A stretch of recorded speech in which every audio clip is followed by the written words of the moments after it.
Okay, this is part one of the Blender Game Engine Python programming tutorial series that I'm about to do. There'll be quite a few lessons in here. I've already done 20 or so lessons on basic Python programming, and that applies to just Blender render. And I've also done a series of tutorials. Also, you can find that in a playlist on the game engine physics. So you should be familiar with logic bricks in the game engine, and if not, I'll show you what I mean by that. In here, you would go to game logic, and you would set these sensors and controllers and actuators up. And if this is not completely familiar to you, you should check my tutorials in that playlist under game engine physics first. And then, because what the programming does within Blender using Python is it replicates a lot of this kind of stuff. And in some cases, you need to use the programming, but the logic bricks are very powerful. So, but what we're going to do, first of all, I'm going to set the scene. The reason I use the game engine a lot is one, just for interactive stuff, which I like to do, but also because I typically take something like this. In fact, let's just do this in here real quick. Something I would do within the game engine, I would shift to the game engine like this, and I would come over to the physics tab, and I would turn this into a rigid body like you've seen in the game engine physics tutorials. And I'll change that radius just because. And then this plane by default is static within the game engine. In the Blender render, you would have to set that as a collision object. And then if I press P and run this, well, actually it'll turn white. You're not going to get a very good indicator. So I'll show you what else I do is I use texture mode a lot. So in texture mode within the game engine, I need to have some lights set. And the way you do that, you come over here to this render button and make sure you set the GLSL shading in here, and then we better give it some lights. We have a light, but let's see, there's a light there in the scene. This sometimes these planes get upside down somehow on me. That plane, I swear it must be upside down. I'm going to click it and find out. I'm just going to rotate that plane 180 degrees. Oops, I had the wrong one. I can't even click the plane. There it is. See, sometimes it's upside down. When you can't select it from above, it gets upside down.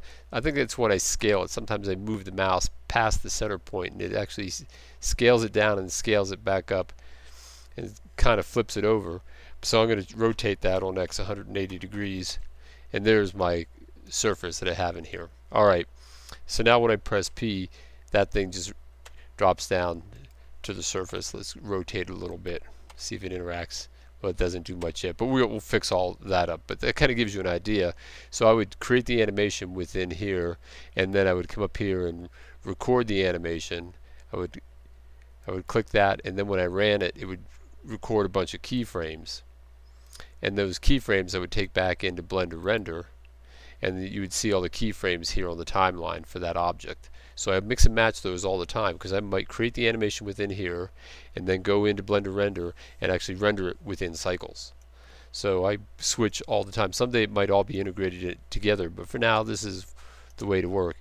So so basically now, since I have the lighting set in the scene, from here come up to here and go into the scripting mode.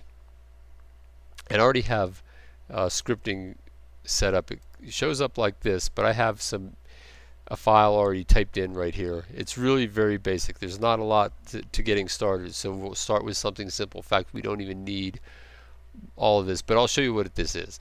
Just the key things, if you're not familiar with Python whatsoever, one thing is you want to make sure that, see this space here like this? That's one tab distance. So I'm defining a function called main here, and I end it with a colon.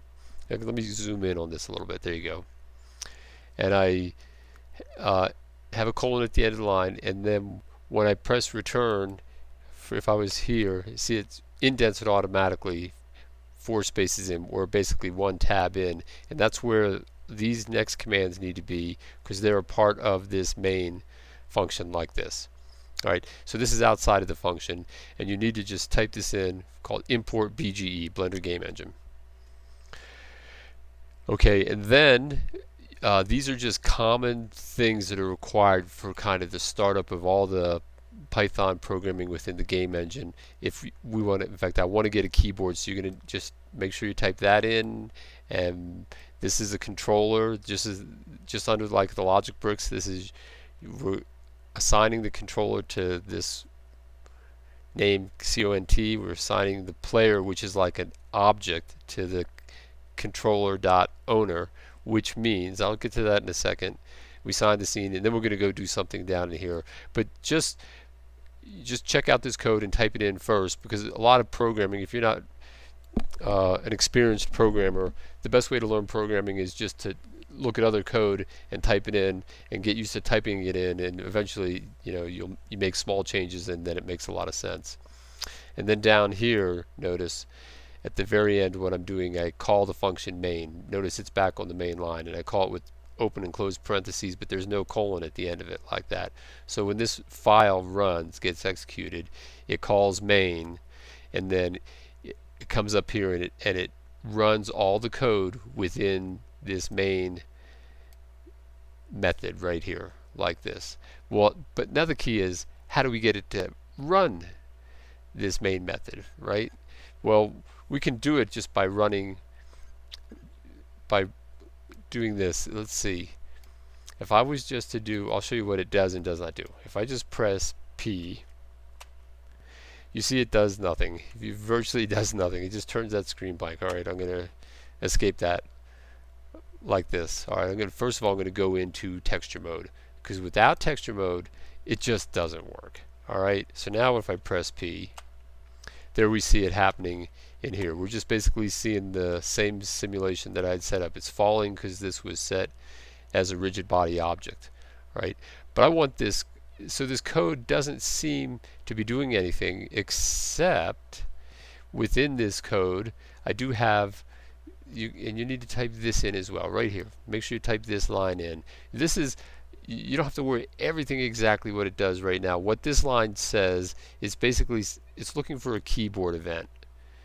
And then you can look up all these keyboard events, and this particular keyboard event it's looking for is the up arrow key. That's just the same as the way you would do it in the logic bricks for the controller. You have the controller, you click the mouse button, and then you press the up arrow key. This line is essentially the same thing as that. It's scanning for the up arrow key. If you want to scan for the down arrow key, you just change it to down arrow key like this in uppercase.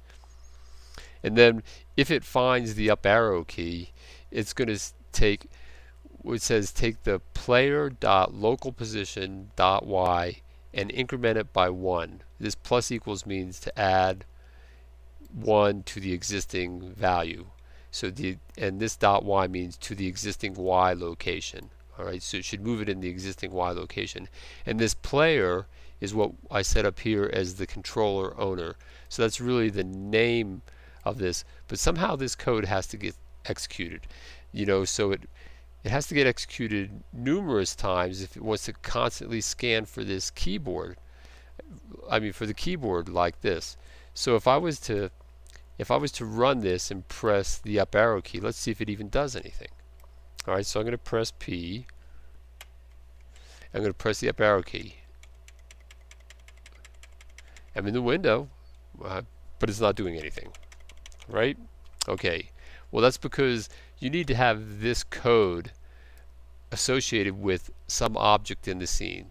And so I'm going to associate it with this. So you have to use the logic bricks just a little bit, but not much. So down here, the name of my file, I've named it as keyboard input.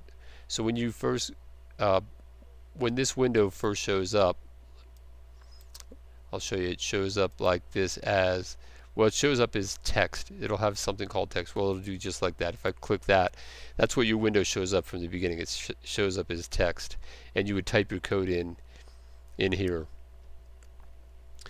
But I've created another file by clicking the plus button, and I called it keyboard input, and then I typed all this stuff in here. Alright, so the name of my Python file is keyboard input, and I need to somehow associate that with this object in order for this code to work, in order for it to know that this thing called player is associated with that cube. So we could call this anything. We could just, maybe sometimes I do this and make it simpler. I just call it, cube object, just so I know what it's referencing. And so I'll call this cube object. Okay, like this.